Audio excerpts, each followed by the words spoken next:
Groupe Pelou, l'immobilier bien plus encore présente. Osez investir. Thomas Binet.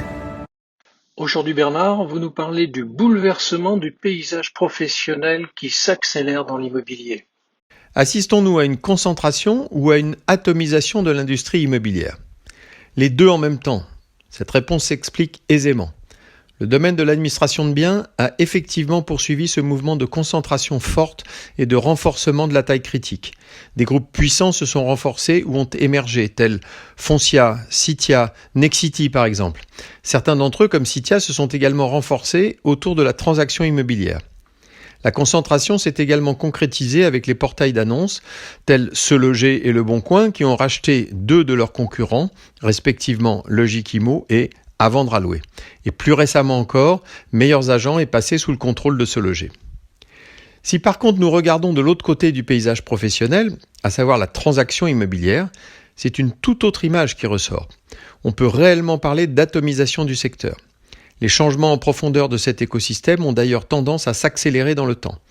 Dans les années 60 à 90, le marché se répartissait entre les particuliers, à peu près 50%, et les agences indépendantes, et un seul réseau constitué et en croissance, Orpi. Les années 90 à 2000 voient l'apparition des réseaux de franchise avec le plus célèbre d'entre eux et le premier, Century 21. Les années 2000 à 2010 voient apparaître les réseaux de mandataires selon la formule consacrée. On peut citer notamment IAD, Capifrance, Optihome, Safety. Depuis 2016, un modèle que je qualifierais d'hybride et venant des États-Unis s'installe en France, Keller Williams. N'oublions pas enfin les startups qui rêvent toutes de disrupter le marché ou pour certaines de connaître le même succès que le britannique Purplebricks, agence en ligne à prix réduit. Au travers de ce rapide résumé historique, on mesure bien ce phénomène d'atomisation du marché. Surtout si on regarde les chiffres. Les professionnels qui détenaient environ 50% du marché dans les années 2000 réalisent 70% des transactions, mais sont beaucoup plus nombreux. Le nombre de collaborateurs, tous statuts confondus, étant estimé à environ 130 000 et le nombre d'entreprises agences immobilières à environ 28 000. La plupart du temps d'une taille moyenne assez petite. Alors comment expliquer cet engouement pour cette profession? Y a-t-il une raison structurelle ou conjoncturelle? Structurelle pour partie si l'on retient l'hypothèse que les agents immobiliers traditionnels, entre guillemets, n'ont pas complètement maîtrisé leur marché et ont laissé des espaces dans lesquels les nouveaux acteurs se sont engouffrés.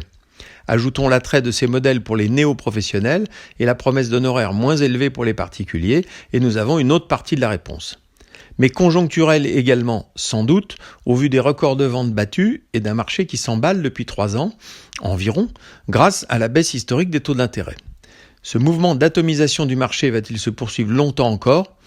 Gardons-nous d'affirmations péremptoires, mais rappelons que nos métiers sont complexes et techniques. Rappelons également que dans une situation de très forte concurrence, les critères majeurs restent la compétence, donc la formation, et la capacité à créer de la valeur pour son client. Rappelons enfin qu'après des années records, le million de transactions est dépassé. L'offre immobilière se raréfie, entraînant une inflation qui pourrait à terme bloquer le marché. Dans ces conditions, le statu quo ne pourrait perdurer et certains acteurs pourraient souffrir, voire disparaître. Les autres devront se réinventer et faire preuve d'agilité. Mais c'est la loi du marché et le seul arbitre demeure le client. Merci Bernard Cadot. Besoin d'un spécialiste en immobilier? Depuis plus de 50 ans, le groupe Pelou est le partenaire de toutes vos opérations immobilières. Avec 3 structures complémentaires qui vous apportent des solutions immobilières sur mesure. Besoin d'informations? Retrouvez-nous sur groupepelou.com. Groupe Pelou, l'immobilier et bien plus encore.